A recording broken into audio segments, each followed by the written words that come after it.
This is the Scorecard, where you score the latest sports news and in-depth views. I'm Anton Roxas. On the Scorecard tonight, Brownlee heroics. Quiambao closes the show. Gilas edges Saudi Arabia 95-88 in overtime to reach FIBA Asia Cup quarterfinals. Gensan Sorela slapped with lifetime MPBL ban. Fined 200,000 pesos after vicious strike that hospitalized Mindoro's Tibayan. In Major League Baseball, Bregman homecoming ignites emotions. Astros edge Red Sox 7-6 in thriller.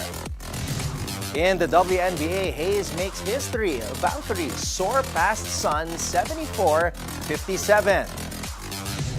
And joining us via Zoom to help us break down the Gilas versus Saudi Arabia matchup during midnight last night is the CEO for ASEM Global, Jericho Ilagan.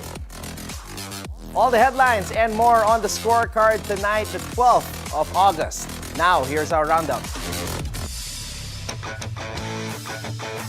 What a night in Jeddah.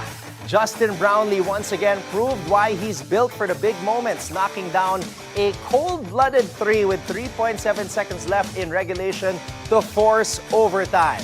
Before, Kevin Quiambao delivered the daggers that lifted Gilas Pilipinas past host Saudi Arabia 95-88, securing a spot in the FIBA Asia Cup quarterfinals. Gilas looked like they were in trouble, trailing 77-71 with just a minute and 35 seconds remaining after surrendering an early 10-point lead. But Brownlee and AJ Edu sparked a desperate rally. Edu's inside finish made it 77-76 before Saudi's Al Suwailem pushed the lead back to 3. Then came the moment off the inbound. Justin Brownlee rose from the left elbow and drained the game-tying 3. He then contested Abdur Rahman's last-second try to send it to extra time. In overtime, Quiambao took over, burying a corner 3 to ignite 6 straight points, then striking again from deep for a 90-81 advantage that ultimately sealed the win. The victory, however, came at a cost, as guard CJ Perez suffered a serious right ankle injury while chasing a loose ball in the second quarter and was immediately taken to the hospital. Head coach Tim Cohn expressed concern, calling it a bad injury, and asked fans to keep Perez in their prayers. Brownlee finished with 29 points, 4 rebounds, and 5 assists. Edu added a double-double with 17 points and 11 boards, while Dwight Ramos chipped in with 13 points and 10 rebounds.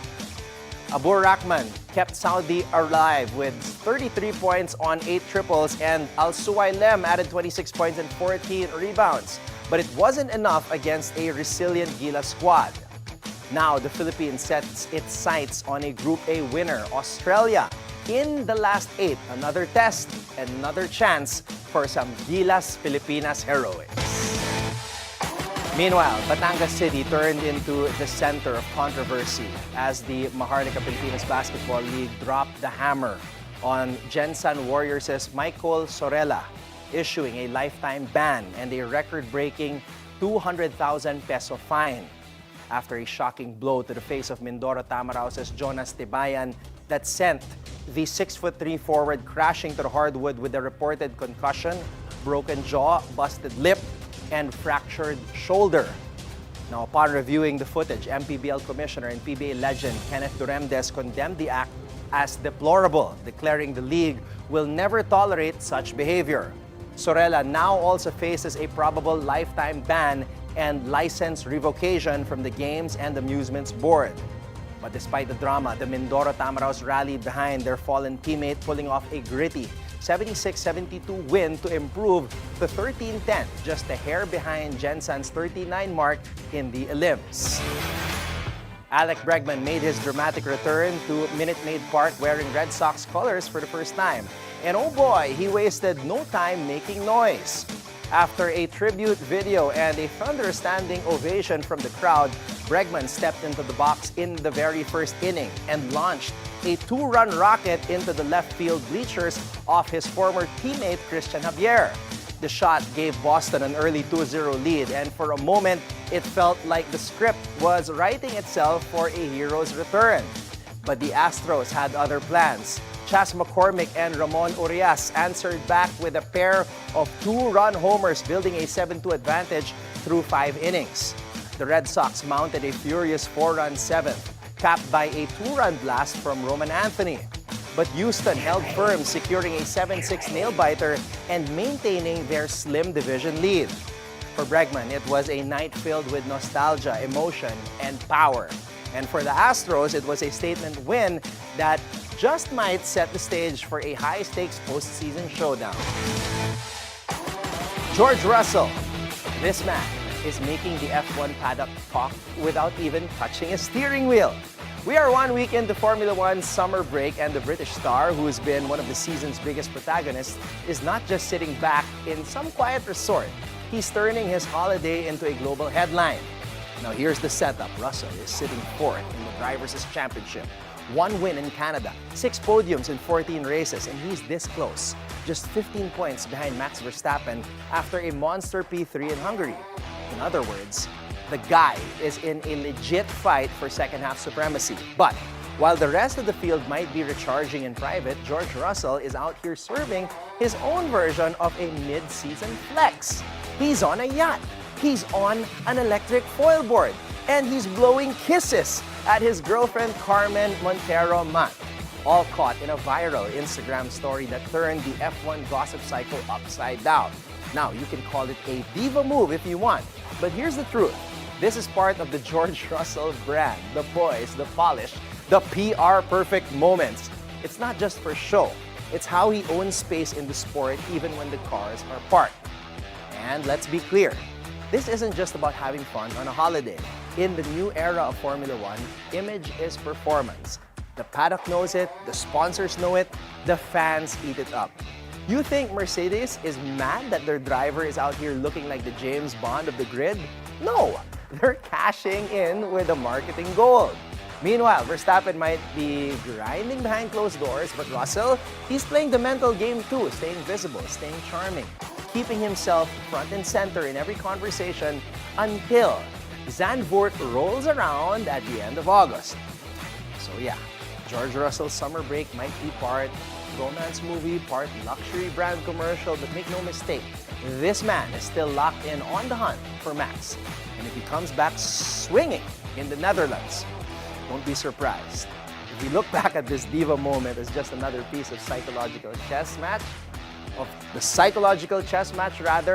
then Russell is playing in 2025. The lights were bright at Chase Center as Tiffany Hayes delivered a performance for the history books. With a smooth double clutch layup in the first quarter, Hayes passed legendary Cheryl Swoops to move into 31st place on the WNBA's all-time scoring list. She poured in 17 points, hitting 3 big triples, and igniting the Valkyries' offense from the opening tip. Cecilia Zandalasini matched her with 17 of her own, including 3 from downtown, while Janelle Salaon drilled 4 threes and finished with 16 points. The Valkyries were red hot from long range, draining 13 triples at a 39.4% clip, one shy of doubling Connecticut's total. And it wasn't just about basketball. At halftime, the team unveiled Violet, their new mascot, and Fiery Raven hatched from the now famous egg outside Chase Center. Violet danced, shot hoops, and celebrated her birthday with a home crowd, capping off a night where the Valkyries soared above 500 at 16-15. Locked in 7th place and brimming with playoff energy. Now here's your daily dose of sports lingo. Can you guess what a faceplant means in wakeboarding? A faceplant in wakeboarding refers to a wipeout where the rider falls forward, hitting their face on the water. This term is used to describe a sudden and often painful fall that occurs when the rider loses balance while riding the board. It's common to hear commentators or fellow riders say, "Ooh, that faceplant looked brutal, but he's getting back up." This shows the resilience and determination of the athlete despite a tough fall. It's time for our off-court buzzer. Los Angeles, baseball's biggest icon, is now at the center of a stunning legal showdown, as Shohei Ohtani and his agent face accusations of using star power to torpedo a multi-million-dollar paradise project in Hawaii. In a lawsuit filed in Hawaii Circuit Court, a veteran developer and real estate broker claimed they spent over a decade building a $240 million housing development on the world-famous Hapuna Coast, only to be forced out after bringing Ohtani on board as the face of the project. Court documents allege Ohtani's agent, Nez Balelo, issued threats and baseless legal claims to push them aside, calling it a blatant abuse of celebrity clout. Ohtani, featured in a 2024 press release for the Vista at Mauna Kea Resort, described the site as his own paradise and his future winter home, complete with 2 pristine beaches and world-class golf courses. This bombshell comes while Ohtani is in the middle of another monster season for the Dodgers, hitting .284 with 42 homers and 78 RBIs. Just 1 year removed from delivering a World Series title after signing a record-shattering 10-year, $700 million contract. Now, as the Dodgers chase another championship, Ohtani is about to face a different kind of pressure, a legal battle where there are no fastballs, only high-stakes claims that could shake the foundation of his off-field legacy. And that's our roundup for tonight, the 12th of August. When we return, joining us via Zoom to help us break down the Gilas versus Saudi Arabia midnight matchup is the CEO of ASEM Global, Jericho Ilagan. So keep it right here on The Scorecard.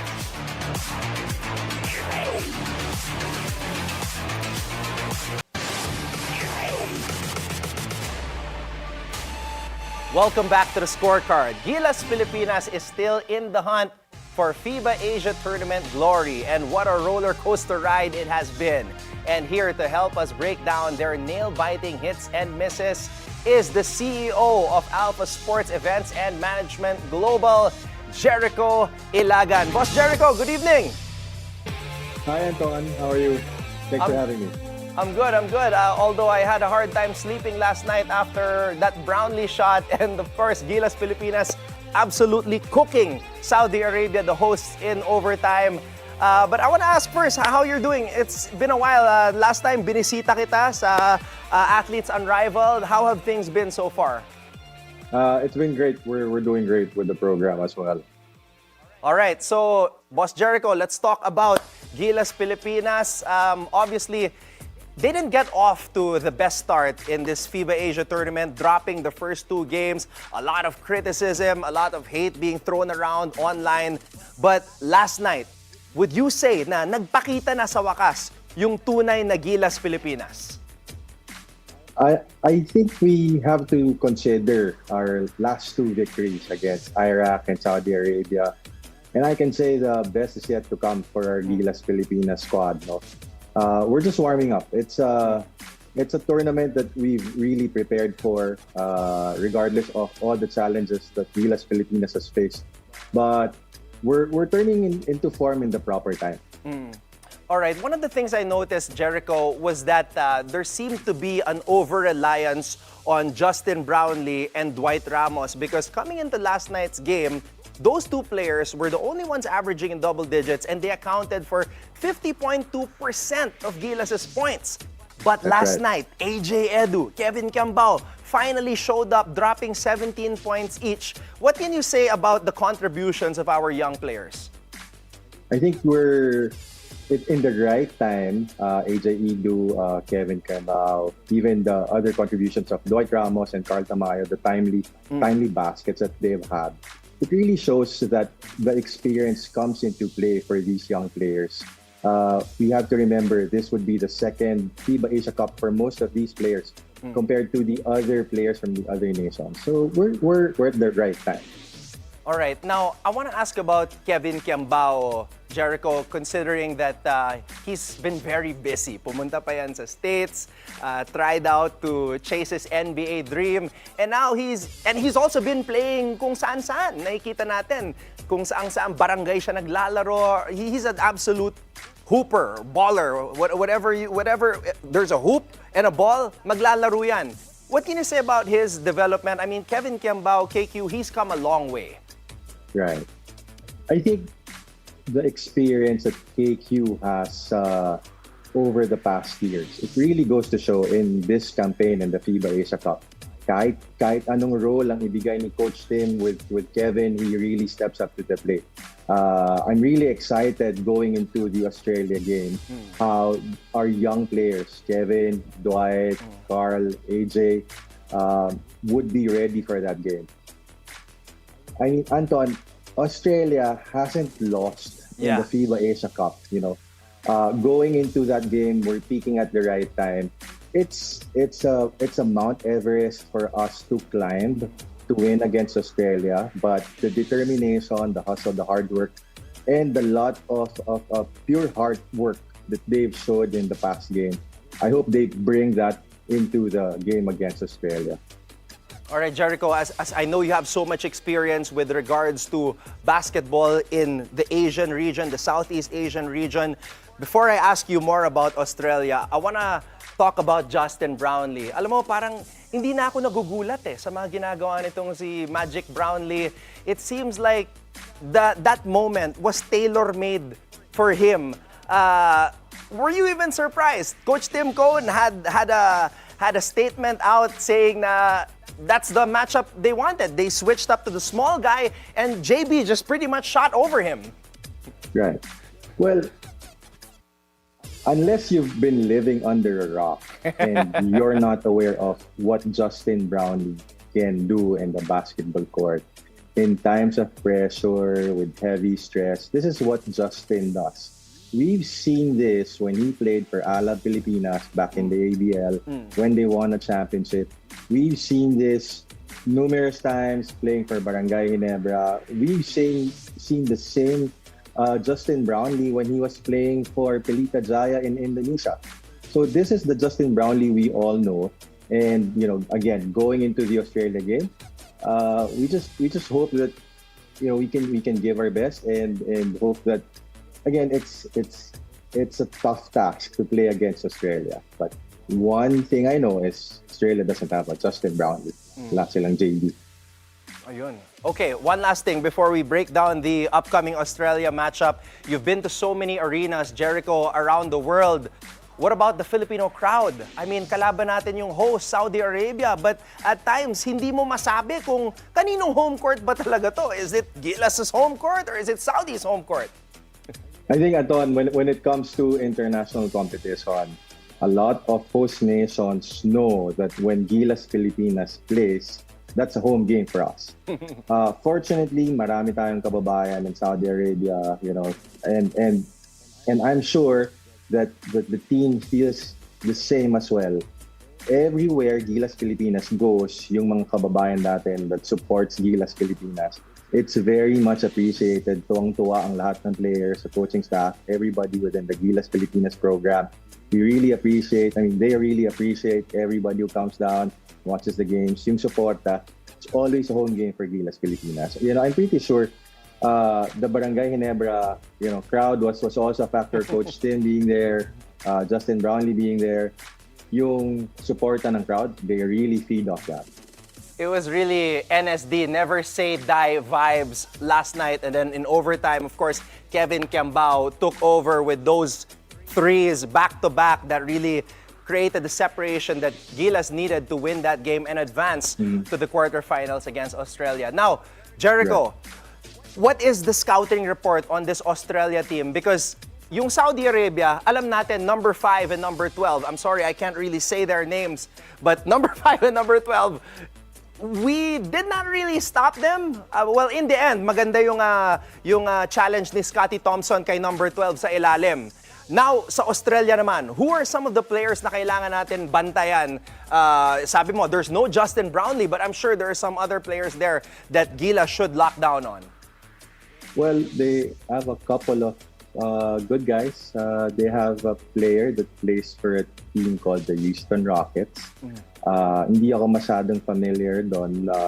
His name's Jack McVeigh. They have Davo Cooks also that plays for them. He's been a veteran with the Australian MPBL. They also have Greens, a player, medyo college player pa lang with Louisville in the United States. Pero we can also see that he's a very composed player. I mean, again, it's a tough task for our Gilas Pilipinas. But if you know, Justin Brownlee plays like Justin Brownlee, if we make our shots, I mean, Anton, I think the highlight of if Gilas wins or loses really depends on our outside shooting. We haven't shot well from the 3-point line. We're shooting close to 32%. In all of our games, in the first round and in the second round, we shot more than the other team. The only time that we shot less than the other team was with Saudi Arabia, and every single time we haven't had a good 3-point shooting night. Now, you know, going into the Australia game, Australia shoots close to 43% from the three. That's a really, you know, challenging statistic for Gilas Filipinas. But I think Gilas is very well prepared. The defensive principles that Coach Tim and the rest of his coaching staff that they've instilled within this program, I think it might work. You know, we're hoping for some magic against Australia, and you know, there's walang masama to hope. You know, bakit hindi tayo? Bakit not this game? You know, why not this week? Jericho, it's good that you mentioned the 3-point shooting because I wanted to ask you about this. In the past iterations of Gilas Pilipinas and perhaps the most successful one, syempre, when we broke the curse of Korea, the Jimmy Alapag shot turned around Asia, we had pure shooters on that team like Jeff Chan, Larry Fonacher. Pero with this version of Gilas, we don't have that pure shooter per se, yung coming off a screen, catch and shoot, old school Reggie Miller type of player. Do you think that we still need that kind of player, or has the game evolved that hindi na kailangan ng ganong klaseng player because every player nowadays can be a Swiss knife? And that's not to say that Gilas can't shoot, because Gilas proved, especially last night, that we can shoot. Right. I think it's two things, Anton. We have Calvin Ostana, who has been the most reliable player for when it comes to the 3-point shot, no? But again, we don't have a Jeff Chan, we don't have a Larry Fonacher, but what we have is a group of guys who can all shoot the three. We do have a utility shooter in Calvin Ostana. However, he was unavailable for the last game, and I think it's really, our shots just aren't falling in. The shots are there for us. The offensive system that Coach Tim has been running provides those shots for us. However, we haven't been able to make those. So if we make those and the other team's giving it to us, you know, it's a win-win situation. It just hasn't fallen in for us so far. We've been very, I would say, safe when it comes to the 3-pointer in the last game with with Saudi Arabia. And I think going into the Australia game, they're more picky. They'll be more picky with their 3-point shots because it's there. It's available to us. We just have to make those. Well, let's hope that come Wednesday, it will be the best shooting night for Gilas Pilipinas because, as you said, Jericho, it's going to be a Mount Everest to climb kung tatalunin natin itong Australia. The CEO of ASM Global with us tonight, Jericho Ilagan. Boss Jericho, thank you so much for the time. Thanks, Anton. Anytime, brother. Thank you. Thank you, brother. Up next, desperation meets determination in the East. Tina Charles is on a mission, but Camila Cardoso is ready to defend her paint. The Sky are looking for rebirth. The Sun craving reassurance. Who breaks first? We're about to find out. So you can keep your eyes on the prize.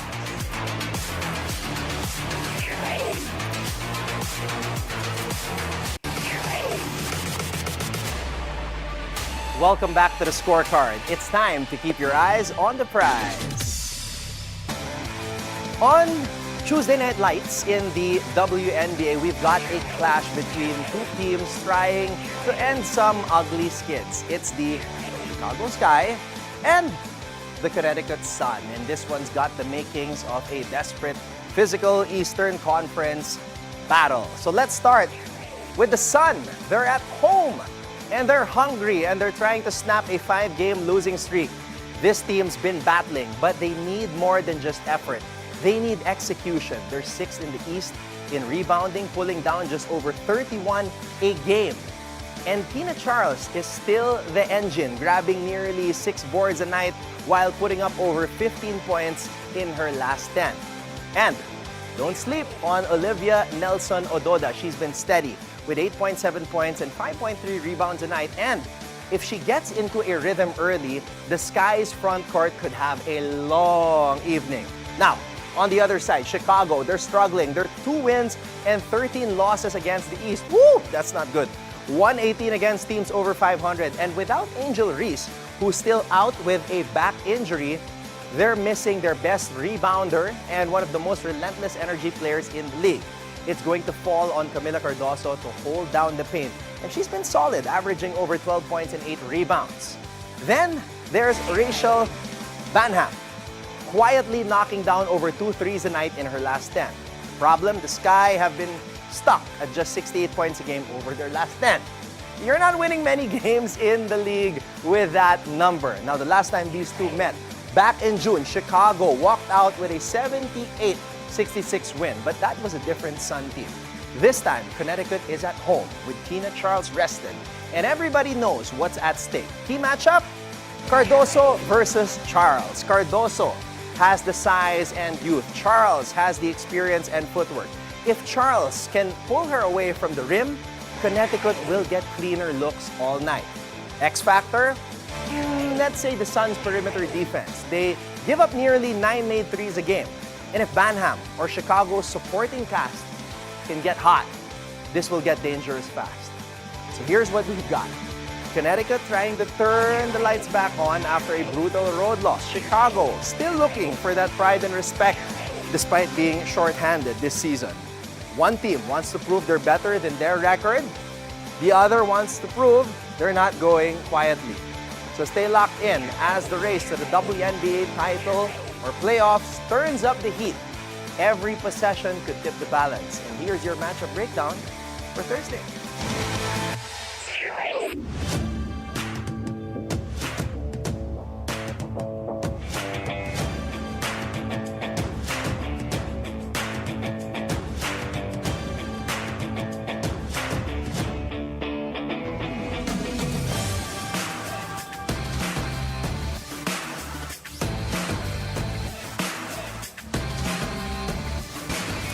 And that's a wrap on our WNBA Showdown preview. The pressure is real, the stakes are high, so tune in, lock in, and watch it all unfold. Keep your eyes on the prize.